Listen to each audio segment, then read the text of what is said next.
What's going on, YouTube? It's Donnie B all day, and I'm bringing you a big brother to a small brother. I already brought you. This right here is the Will Cutjack C22M, and the M is for mini because it has a 3-inch blade in D2 steel, which I freaking love. But today, I am bringing you the regular C22 with a 3 3/4 inch blade and 8 1/4 inch overall. This thing's beastly bigger brother, and I will give you a size for size right there. This is what we're looking at. I'll tell you what, I am a monster fan of the Cutjacks. These are a couple of my favorites. When I got this one, I carried this all the time because I simply loved it, and I started carrying the Essie Avispa over this due to the size mainly. So after a while, I ended up picking up this guy right here, and it's become one of my fan favorites. This thing is awesome. I got it in the same OD green. It's the same weave style grip over the plastic handles. You do have a jimped, I guess it's like a spacer. It is steel. You have, let's see, a liner lock. You have a tensioner, you have an ambidextrous deep pocket clip, and you have a flicker. So you have everything you basically need and a lanyard hole, all in this one package. A package that happened to come very sharp straight out of the box. I've been using this, guys. You can see how dirty the blade is, but I've been using this and still untouched blade. I haven't run it across anything, and this thing is shave sharp. I'm talking sharp. I love, and I mean I love, steel wheel products. My very first steel wheel product was the steel wheel Roamer. I think it's the 305, I believe it is. And I found out that in D2 steel, that it's one of the greatest survival knives, maybe even could be the best that I've ever picked up.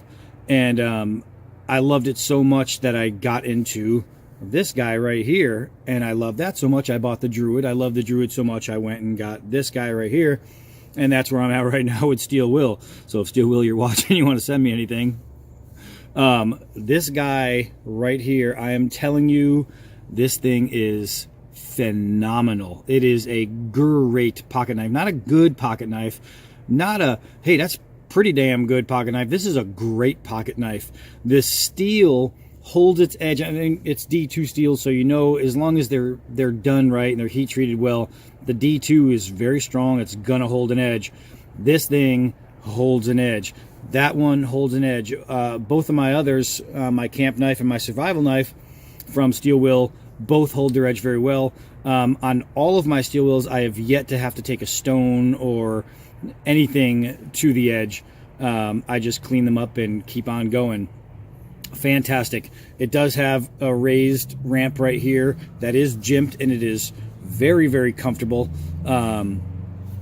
It's a nice narrow profile on a good D2 steel. It doesn't need to be overly thick, but this just makes it good for when you're, even if you needed to fillet, if you're out there fishing and this is what you have, you can fillet with this thing, you can skim with this thing.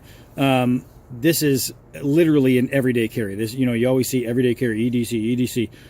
This thing is a carry all the time, anytime, everywhere, anywhere type knife.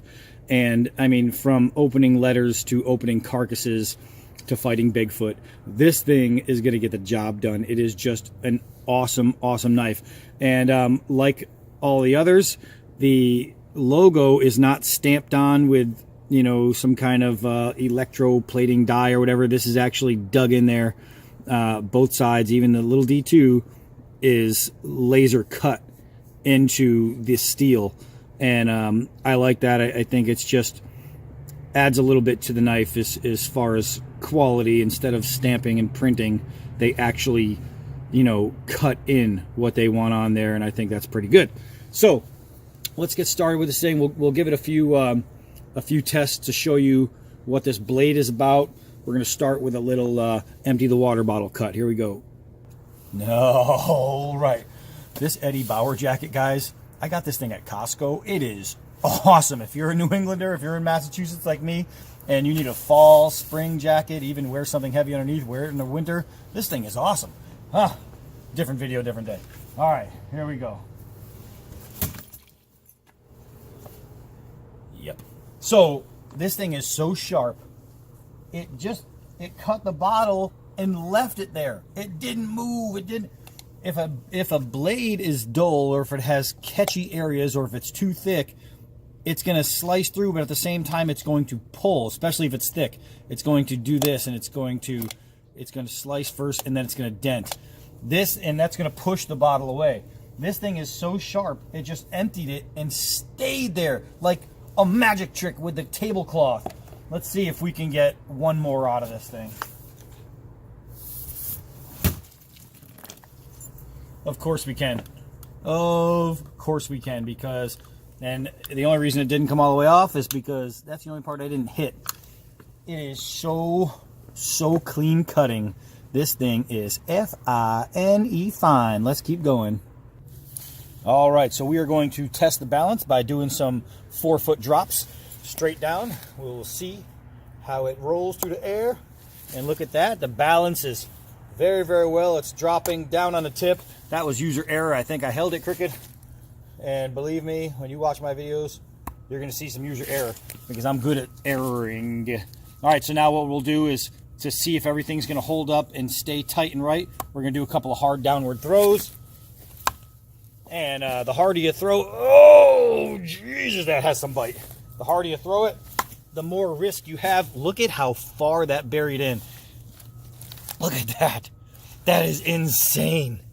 Insane. I wanted to put my thumb there and then take it out, but I couldn't. Look at that. That's how far that went in on that little downward throw from just standing here. Does it have any loosening, any wobbling? Not at all. Let's see. It closes, it opens. Let's test this lock. The lock is true. Badass. Let's take some, and remember, it's cold out here, so this gets even harder in the cold. It used to have a good flex. Now it's actually really tight. Vacuum cleaner hose. Let's just give it a nice little slice here. And it's just so sharp, so right. Let's open it up. That was pretty simple. And now what we're going to do is we're going to take this vacuum cleaner hose and we're just going to dice it. Easy, easy, lemon peasy. Look at this thing, man. Look at this thing. I'm just touching the blade down against this hard rubber. And it's not just slicing through, but I'm leaving huge lines here in the wood. Why? Because it's a steel Will Cutjack. Let's see what else we have here. What can we play with here? Got a little piece of wood. Let's shave some of that off of there. And I can take out massive chunks of wood with each swipe. And look at this. This is pretty thick, right? This is a pretty thick stick, especially compared to the blade. And normally with a big stick like this, you know, you're going to have to chop down or use a bigger, heftier knife to make spear points and things like that. I am able to cruise right through this thing with this knife. And, all right, let's see. Let's see here. Oh, my goodness. This thing is so fine. So fine. I'm telling you guys, you're out in the woods. That's what you do. You camp, you hike, you're a survival guy, you're a wilderness guy, man, you're a guy in the yard that likes to feather stick. Telling you, this thing is amazing. Gotta light some fires, use it. Look at that. Shave them right off, put them in your campfire. Bada boom, bada bing. All right, Steel Will, I'm about to baton your lock back here. Hope you like it. Look at that. Look at that. The wood, it stays in the wood. It's so fine. So fine. Let's see. If we needed to make kindling, of course, that's not a problem. Of course, I'm going to take one hard whack, see if we can get it all. Of course we can. Let's do another one because I actually like that. Of course we can. It's just so easy. This knife is awesome. It's not just a lockback. Let's see, any loosening? Nope. Any wobbling? Nope. Any, let's check for chips or delams or folding or anything that could possibly be going wrong with an edge. Nope. This is steel will, guys. This is, I mean, this is knife making at its finest. These guys know what they're doing. They take D2 steel and they turn it into perfection. Now, it is a lockback, so it does have a pivot point. It has an axis point, so you don't pry with lockbacks. However, what I'm going to do is I'm going to hold it low just to test the tip, and we are going, I'll even put it this way. Let me hold it up here while I do that, and we are going to pry. You can see how far it is in the wood, and we're going to pry. Come on, baby. Yeah. And I chunked out the wood. Let's see if we did any bending to the tip. Of course not. This is steel will. These guys know how to make a knife. Let's go take it to the pine tree that fell down and see if we can't chop with it. All right. So as we know, a 3.5, 3 3/4 inch blade on a lockback is not made for chopping. We all know that. I just want to show you guys something. I want to show you. Now remember, you don't need a ton of force if you're chopping correctly. All you need is angles and consistency. I like to hold it way at the end, and I'm just flicking the wrist. I'm not doing this. That can damage your axis point, especially on a lock. Well, it's the only one with an axis point is a lockback, but or a folder. You can damage that, and you're going to expel a ton of energy. These little flicks right here with the wrist, you can see how fast I'm going through this wood, and it takes no energy at all. And when you're talking about survival situations, you're stuck out in the woods, you want the least amount of energy expelled, right? So here I am, just making nasty holes in this wood, and all I'm doing is flicking. That's it, just flicking it. And this is a good, 1.5 inch piece of branch here, and I am cruising. I mean, cruising through this piece of wood. Look at this. Remember, this is a little lockback, and this wood has pretty much nothing left. So you can see how thick this is. This is a big stick here to be chopping with a lockback. Let's go ahead and make us a nice, oh man, I said nice, I wasn't kidding.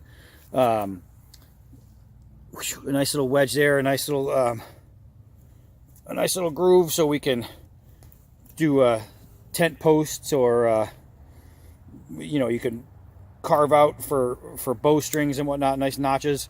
We'll turn it into a square notch, my little Lincoln log notch here. And this knife is literally no problem with your smaller bushcrafting skills. I mean, no problem at all. It's actually a joy to use. This thing it's like a breeze. It's just a wonderful knife. Look at this. You need to peel the skin away, and only the skin. Look at this. It's like peeling cucumber. Look how thin these are. Look how thin that is. You know what I mean? I'm literally just pushing the blade against the wood and then just giving it a very light drag, and it's literally, I'm just taking off the skin. And I'll show you guys this, man. Look at this. Look at this. Tell me that doesn't look like a cucumber. Now I'm just gonna go like this here. If I need to make pegs, or I need something where I need something perfectly round, if I'm making a staff for a spear or a bow, or if I use smaller pieces for arrows, look at this. Look how smooth that is. That is no splinters. There's nothing there that's gonna catch me.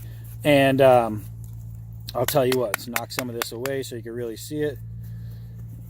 Man, this thing is just so easy to use. And just look at this. I mean, that right there is something I can grip onto. It's comfortable, it's easy. If I'm making things inside my camp, this is the kind of knife right here that does this. It makes tasks easier to handle. So now let's see, I need to push through. I need to make some grooves. That's perfect. Let's go the other way. And voila, I'm trying to go really, really light here. I just want to take the skin and break right underneath. And you know what I mean? It's just for carving and things like that. If you need to add accents or make it to where you want to add comfortability, this is the kind of thing that you can use to add grip and things like that, or notching around something. So if you're wedging pieces together, you can, you know, easier to fit, or put things in between to put it together, like clay or mud or something like that. And you want to make little grooves for it to fit into, kind of like, you know, when you're gluing something together. But holy crap, this thing is just awesome. I just want to push the blade, see what I can just push it, wiggle. Look at this, man. I'm wiggling the stick onto this blade, and it's literally just pushing right through. I mean, I don't even need to baton with it. Look at this. Look at this. Have you ever done this with a lockback before? Any of you? Look at this. I'm splitting wood by pushing the knife into the wood. So let's see here. Holy crap. Here's a first. I never did this before. So now look at that. Now, shoot, man, if I need to do something to hold my phone with, if I'm out there filming, boop, you do this, you put your phone in there, you pull the knife out, that little wedge right there will hold your phone perfect. It will never fall. Also, I mean, I'm obviously splitting wood, but if you need to put something together where you're putting together a structure and you need a crossbar, you put a stick, boop, in the ground, you dig it, you put this wedge like a clothespin, and that's going to hold it up. You do it on both sides, and that holds it up. I've never, you know, go this far, but I never used a steel Will Cutjack to do this before, so that's probably why. But look at this. I'm going to just go ahead and I'm going to split this stick, which is a pretty hefty stick. And now look. Tell me this isn't great. Tell me that isn't great. I just freaking split a log by pushing a knife into it. Holy moly, I freaking love it. This thing right here is a beast. It is every bit comfortable. I could use it for self-defense. You know what I mean? It's good for in case you get attacked by, you know, Bigfoot and you need to wield this thing as protection. It's so sharp and so thin, it's gonna cruise right through whatever you need it to. Just steel will, man. You guys know what you're doing. This thing is phenomenal. I couldn't love it anymore if I tried. This thing, I love the shape, I love the look, I love the feel, I love the job it does. Every single part of this, and there's only one part I didn't try yet. Let's do that together. So this is all we need to know now. Does it fly through the air with the greatest ease? Blah, blah, blah, something, something trapeze. Let's throw it. Let's go back and toss this guy.